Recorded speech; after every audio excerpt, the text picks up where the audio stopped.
नमस्कार, मैं हूं वनीसा राणा। स्वागत है आपका बुक्स इन वॉइस के भारत की वाणी कार्यक्रम में। आज हम आपको रविंद्रनाथ टैगोर की एक गंभीर और गहन कविता प्रथम दिन का सूर्य से परिचित कराने जा रहे हैं। रविंद्रनाथ टैगोर की कविता प्रथम दिन का सूर्य अस्तित्व और जीवन के गहरे रहस्यों पर ध्यान केंद्रित करती है।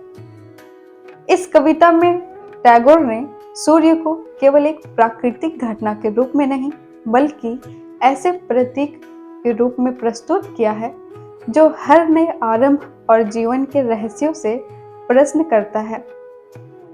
सूर्य हर सुबह नया उजाला लाता है, नई शुरुआत का संदेश देता है और यह कवि का दृष्टिकोण है कि जीवन और अस्तित्व के मूल प्रश्न तुम कौन हो हर दिन और हर क्षण हमारे सामने खड़े रहते हैं।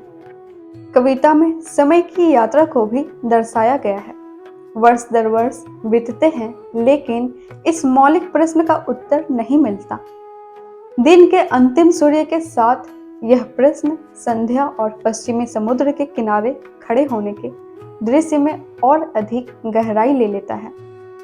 यहाँ सूर्य मानव जीवन के अनसुलझे रहस्यों का प्रतिनिधित्व करते हैं और प्रश्न का उत्तर न मिलना हमें यह याद दिलाता है कि जीवन और अस्तित्व का सत्य हमेशा सहज और स्पष्ट नहीं होता।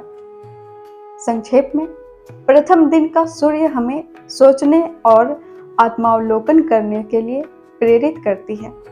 यह कविता जीवन के गहरे प्रश्नों, समय और अनंत यात्रा और अस्तित्व की जटिलताओं को बहुत ही सरल और प्रभावशाली भाषा में प्रस्तुत करती है। तो आइए सुनते हैं रविंद्रनाथ टैगोर की यह मार्मिक कविता। कविता प्रथम दिन का सूर्य, लेखक रविंद्रनाथ टैगोर। प्रथम दिन के सूर्य ने अस्तित्व के नूतन आविर्भाव से पूछा, तुम कौन हो? उत्तर नहीं मिला। वर्ष पर वर्ष चले गए।